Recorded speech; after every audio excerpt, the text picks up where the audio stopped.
Hi, and welcome to the third part of the CIPD Central London Freelance and Independent Consultant sessions. I'm here with Charlie and Zoe Russell from ZHR Marketing. I'm really happy to take you through our session today, which is how to develop your marketing processes to create demand. So as we mentioned, this is one of 4 sessions that we're running exclusively for consultants and freelancers. The first session that we ran is how to create products and services that customers want. The second session that we ran in December was pricing, profit and finances. And in this session, we were looking at the really important area of actually developing your marketing and your marketing processes to really sort of reach your target market. So as I said, we're really excited to have Zoe Russell join us today. Zoe has a master's degree in marketing and has pretty much spent her entire career working in marketing related roles and has also gained experience in marketing agency and client side and has also just not worked in the UK but has worked in France as well. So as I said, we're really excited to have Zoe join us today. And as always, we're joined by Charlie. Charlie, do you want to say hi? So Zoe joins us from ZHR Marketing, her own business that she's set up. She's been in marketing for a long time, as she says, working for both big and small companies. She has been self-employed before and she is self-employed now, which means that hopefully she understands exactly the same issues that all of us as HR freelancers and consultants are going through right now. How do you decide who to target and how to know you are targeting the right people? So first of all, I think it's really important to just clarify that it is important to have a target market, because it's very easy, particularly when you first set up in business, to not want to miss out on any potential clients. And so by identifying that there is a particular target that you want to aim at, you can do everything around your messaging, etc., to make sure that they know that you are speaking to them, and you will get more clients because they know that they are the people who you work with. Ironically, when you're very unclear about it and you kind of mention that you'll work with anyone, nobody really knows that you can do stuff for them. So having that target market in the first place is really important to get more clients. And then really, when you're setting up your target market, one of the reasons why people go self-employed, be it on a freelance or a consultancy basis, is you want to work with people that you like. So actually working out what kind of people you like to work with is really important. Many people have experienced working with people that they don't like. They might have been really hard work. They might have haggled over the last penny that they're spending with you. They might have wanted to buy something that you didn't really want to provide, but you did it because you needed the money. And the more you do that, the more your business will become diluted and the less sales that you will make in the long term. So work out what characteristics of a business are important to you. Do you actually want to work with big blue chip companies because they have lots of departments that you could go in and consult with, and the level of work that they will want is what you want to provide? Or do you want to work with small businesses who are taking on their first employees and actually give them the benefit of your experience and provide something that will make a genuine difference to someone? So I would say that that's kind of like the first place to start, is to work out what your product offering is. And I know that there's been a previous session on that, and what kind of people you would like to offer it to. And then once you've gone through that process, you can start niching it down a little bit more. So you can look at whether there might be, a gender that you particularly want to promote to. Do you want to promote to female-owned businesses, for example, which is, quite common, a lot of women working together? Is there a size of business? Do you want to work with people who've got less than 5 employees or more than 5 employees? Do you want to work with the ones who are kind of at that 30 employee range and things are starting to go out of control and there's lots of changes and they really need help? So it all depends on the service that you're offering and who it's going to be most appropriate for, if that makes sense. Well, I guess it's kind of at the beginning stage for some organisations. You often feel sort of quite insecure, but I guess what you're saying is that the more narrow your niche is, the better it is actually for you. Whereas sometimes the tendency for new owners of businesses is to think just to have a big mass market, the more people I can target, the better. But it is about having confidence in choosing that target market. Definitely, because it's also about making sure that you are then selling in the product that you want to sell. But one of the biggest things is about being able to articulate what it is that you sell and what it is that that product or service does for that end user. So if you can't articulate it properly, then nobody understands that they can buy it from you. And I know people myself who've had challenges where, they've not wanted to miss out on something, and they've maybe focused on something that people understand rather than focusing on the thing that they want to sell. So as soon as they've changed that all around and they've said, no, these are the people I want to work with, this is their specific characteristics, this is what I can do for them, this is what I can sell to them, it's changed everything completely. Would you say there's a bit of a journey, and that these things might change over time? It can be, yes, because as you grow and you get more confident in your business, you may also discover that some of the things that you thought you liked doing at the beginning are no longer the things that you want to do. You may start out thinking, oh, I really want to work with big businesses because they've got big budgets. But as you progress, you might find that actually working with a smaller business is more rewarding for you. So I think the caveat is trust your gut when you are trying to decide whether somebody is going to be a good client for you. If you hear warning signals that they're going to be a pain, step away, and be brave enough to do that, because it's not just about the money. It's about building a business that you want to be working in every day and that makes you happy as a business owner as well. And in the build up to this conversation today, one of the things that we talked about was the importance of doing a client audit to kind of sort of sense check whether the people that you think is the target market should be the target market. What kind of steps can early stage organizations do? So this obviously assumes that you've had some clients already. Mm-hmm. So for people who are just starting out, it's going to be a bit more difficult. But for instance, I was working with two separate businesses recently, and their ideal target market were businesses that had around 200 employees. But when we actually went through their client list and we broke them down into the number of employees that they had and how profitable each of those kind of employee band businesses were, what we discovered is the ones where they were making the most difference, making the most profit, and were easiest to work with were the ones that had around 50 employees.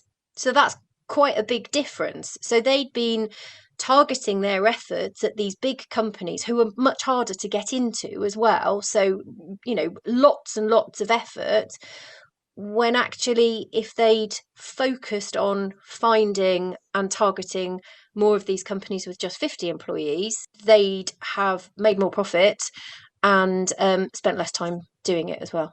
So it's simple. Just look at your customers, look at how much they're spending with you, look at what kind of demographic characteristics they have, and then work out which ones are the best. And those, when you're identifying which is the best, it could even be things like who pays the quickest. We all have had experience of working with the big boys who will pay you sometime in 3 years, when it rains.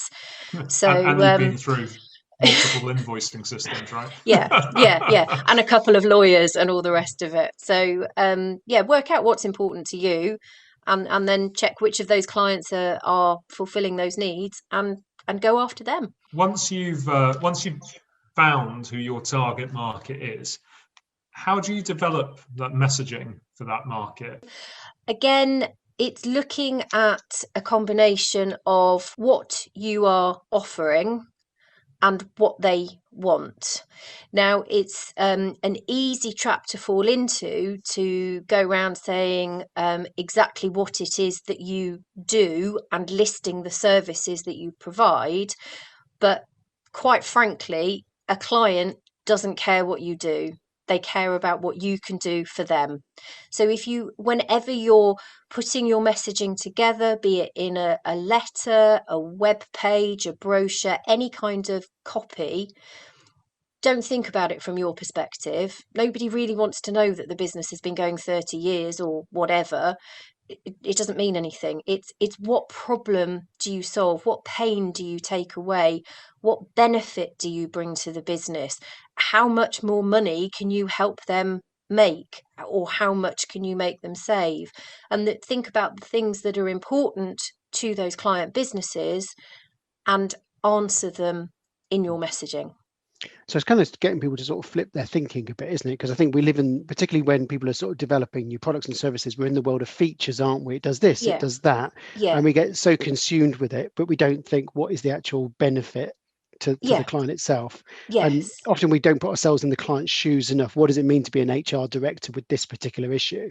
Yes, yeah, and it's thinking about how you add value, and why they would be stupid not to take you on, because they'd be missing out on such and such a thing. And if the worst comes to the worst, and you really don't feel that you can get your messaging right, invest in a copywriter. A copywriter is actually a really good investment for a business, because just because you can write, it doesn't mean that you can write. And crafting those words and those messages to make you sound more alluring is a real skill. And also, just as an aside, if you do end up working with a copywriter, don't be surprised when they charge you more for writing something very short than for writing something very long, because both of the things will need to say the same thing, but it's much, much harder to write it in a sentence than it is in a paragraph. So there's a skill, there's a definite skill there. And I guess there's a bit of a false economy as well, isn't there? If you think you can do it yourself, but someone else can write something that will actually generate business, it's better to bring expertise in. Yes, yeah, because you have to look at it from a return on investment perspective.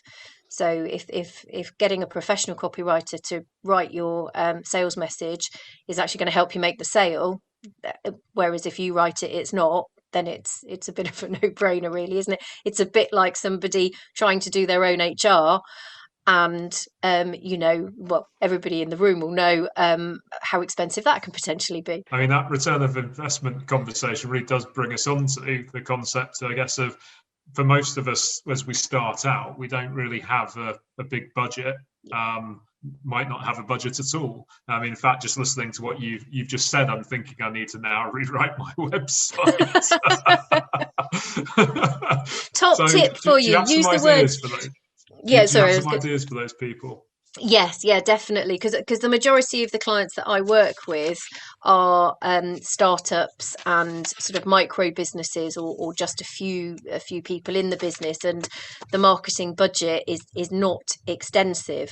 But what you do have to remember is that if you're not going to spend very much money on your marketing, what you will probably have to do is spend time on your marketing instead. So there are a variety of tactics that you can use, but some of the simplest ones are things around social media, obviously. In HR, obviously, it's business to business services. So LinkedIn is a great platform to use. And some really simple tips on LinkedIn, make sure that you're posting every day at a minimum. Well, once a day is probably okay. Don't go too wild. A mixture of text posts and posts with pictures, and again, mix it up. So things like, something really interesting that people might not know about HR, a problem that you've solved for a client, a little bit about you to get your personality across, because LinkedIn is all about building relationships. you could put together a list of different pain points that you solve in your particular business, and just put a header of a different pain point, and then once a week write a pain point post. Another week it could be, as I say, another day it could be a personal post, or it could even be a testimonial from a client. Mix it up a little bit so that there's always something interesting, but make sure that you are also connecting with people, commenting on other people's posts, and engaging on LinkedIn in the same way as you would if you were in a room with people, if you like. And it's that will start to build the relationships. And if you can be demonstrating that you're an expert in your particular field, then you will start to get people interested in what you're doing.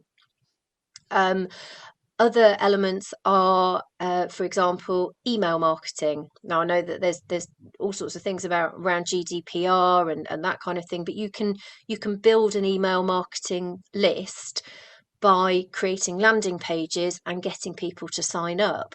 So that could either be that you put a lead magnet out there, which might be a really useful document with some simple things that can stop people from making some huge HR blunder, but that's a teaser to get them into a position where they're open to hearing more information from you. Or you could run a webinar where you're giving useful information about a particular HR topic, but you're collecting people's data. And then once you've got their data, you can then start to email them. So it might be a newsletter. They don't call it a newsletter because apparently that's completely passé now. But a newsletter by any other name. It could be that you are sending out monthly top tips, monthly top HR tips, or whatever. And you can put things in your emails that there's a question that you can invite a response from people as well, so that they will start potentially replying to your emails. And the other thing to remember is, even if people don't read your email, they see your name coming into their inbox. So it's very subliminal, but you're putting yourself in front of them. And then another low-cost tactic is networking. And depending on who your audience is, networking is just the lifeblood of generating business for most small business owners, to be honest. And find the networks that work for you. And if you've been really clear about who your target market is, and you can ask for them in your networking group, and if you've been really good and done the research and got the name, company and job title of the person, you never know who knows them. So networking is another really important tactic, but make sure that you follow up with everyone who's come along to the networking meeting, connect with them on your social media, and use that as a way of continuing to build relationships. I guess what one of the things you're saying there is to sort of build disciplines into your sort of daily practice. And I guess it doesn't have to be as onerous as sitting down every day with writer's block and having to craft a message. There is tech that can help you, isn't there? I think there's like Hootsuite or Buffer that you can use the free element of it, and you can line up your posts so you don't have to do it every day, do you? Yeah, I mean, personally, I do write mine every day, but in a past life, I've done a lot of copywriting, so it's not something that is a huge challenge for me. But for people who dread writing, then yes, put some time aside, do all of your posts at once, because once you're on a roll, and then get them scheduled in, that's a great way to do it. Great. And does writing get easier over time then? If someone starts as they don't really write, things to put out on social media, it does get easier over time to get better at their craft. Is that right? I would think so, yes, because I think you stop being afraid of all the other stuff that's associated with social media. So, what stops a lot of people from writing is this fear of being judged, and I don't think people really do judge. I think most people on LinkedIn are actually really friendly and really welcoming and have all gone through exactly the same fear. It's just like the first time you go networking, how terrifying it is. You start it off, it's a bit nerve-wracking, but it gets easier, and you find more interesting things to talk about. And if you're seeing other people's posts, you can hijack ideas from everything else that's going on as well. What kind of promotional tactics do you recommend to organizations that are starting to think about doing more marketing?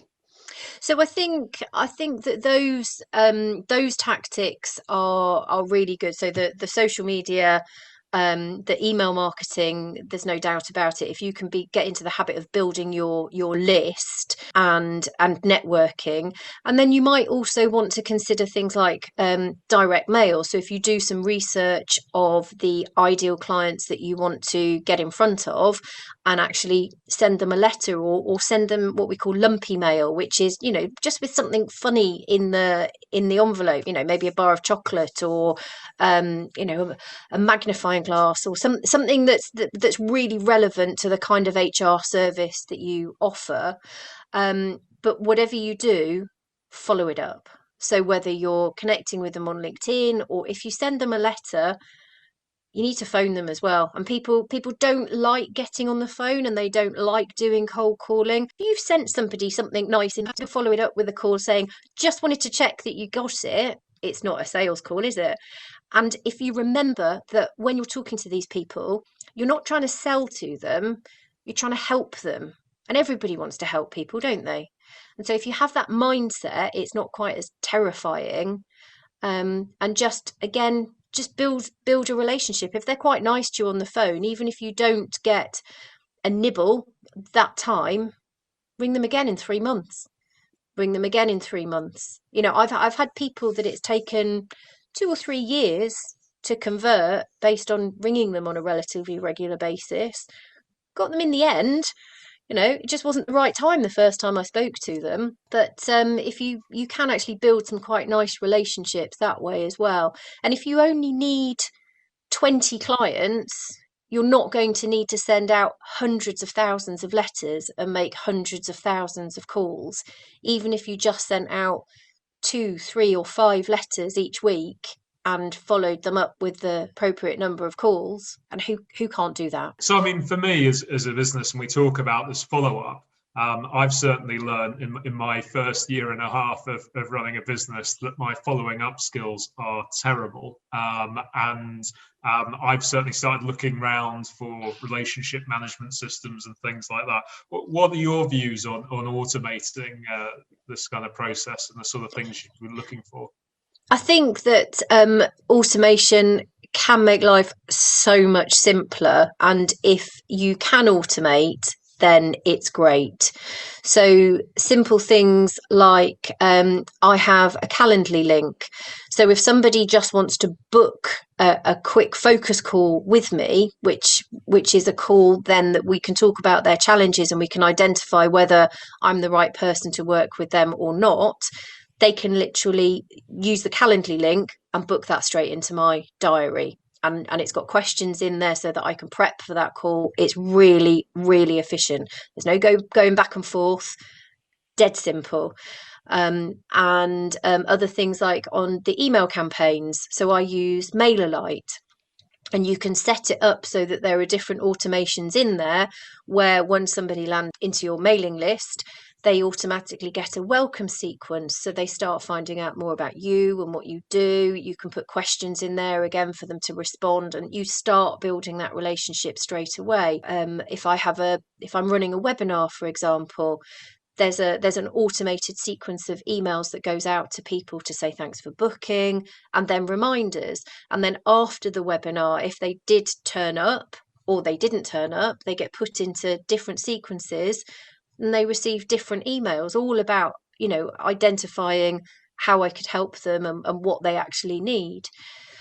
With regard to CRM, I have got HubDoc. It is a great way to put all of your records in one place, and you can use Zapier to link your CRM and your email system as well, so that whichever one somebody goes into, they also get straight into the other one. So that's quite clever. I have to admit that I'm not as assiduous about populating it all the time as I should be, but I know that when I do it, and I can put in the customer journey that I have programmed so that, for callbacks, etc., then it will remind me, and it just takes the extra brain drain away. If you don't have to think about it, if you've put it in there and it comes up and does it, you can be concentrating on what you're good at,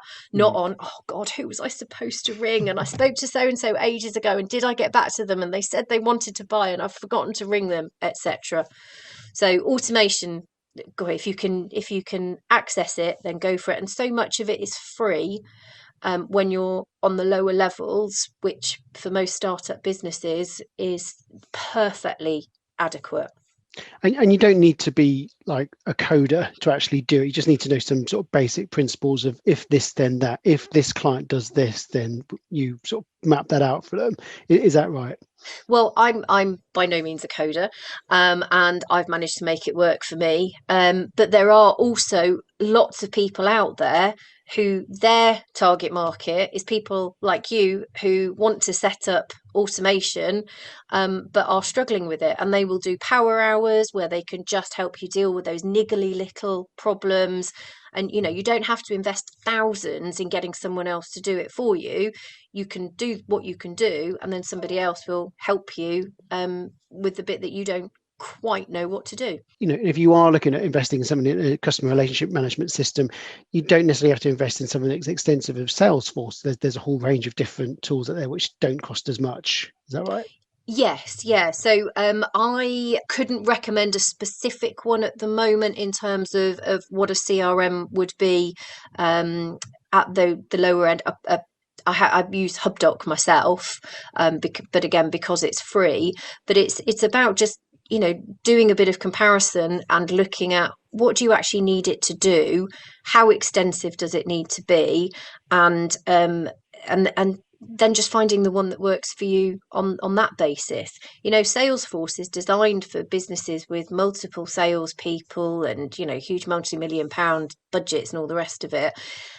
If you just need something that's going to tell you to call so and so back in 3 months, that's probably a little bit too much. You could even simply use something like Microsoft To Do, if you just want to literally put in reminders to call people.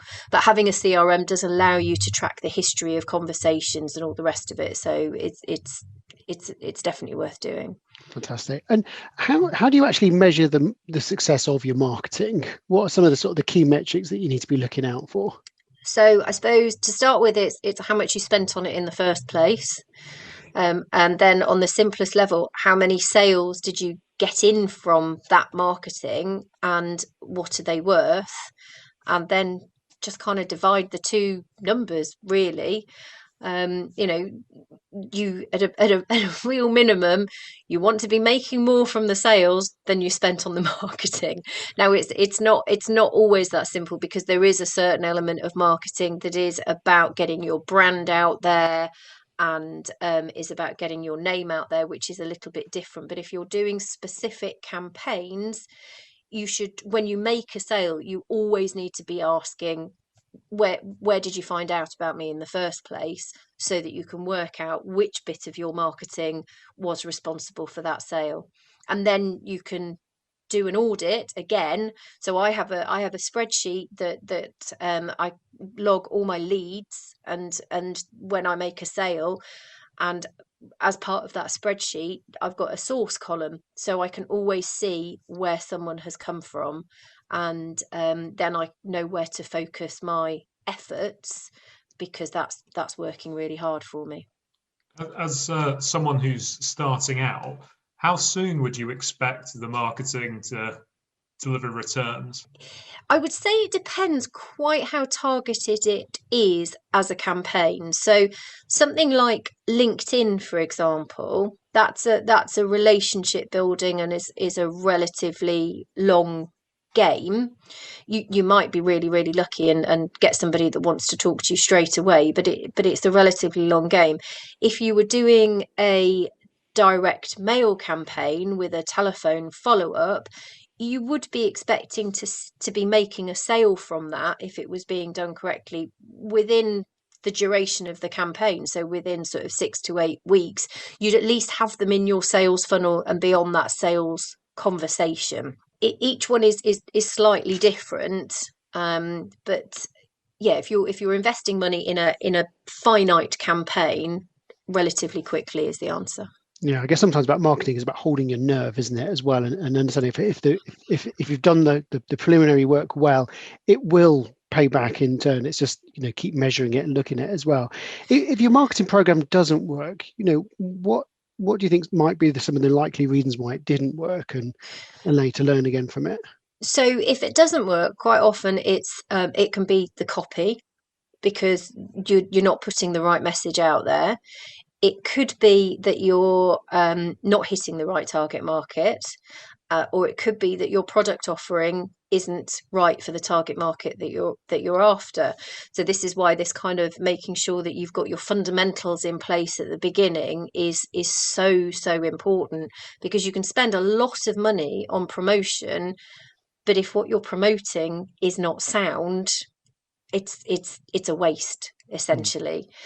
So I'm a bit of a purist, I'm a bit old school, and it's that it's that real theory, but trying to apply it in a way that makes sense to the small business owner on a really practical level. But there could also be things around timing. There could be a pandemic, for example, that could, your event's not going to happen after all. But quite often I would say copy, product offering, target market. If someone is actually looking to hire a marketing consultant, what should they be looking for, and what questions should they be asking to find the right fit for them? It will depend again on what it is that they are looking to achieve, but any marketing consultant worth their salt should be asking them why they want to do that particular piece of marketing, because people will have seen something that somebody else has done, for example, or so and so down the pub, well, not at the moment, but on a Zoom call told them that they should be doing X, Y, and Z. But those things aren't necessarily right for every business. And so you have to understand, what is the goal of the piece of marketing that you want to do? If this is specifically around a piece of promotional marketing, what's the goal for that piece of marketing?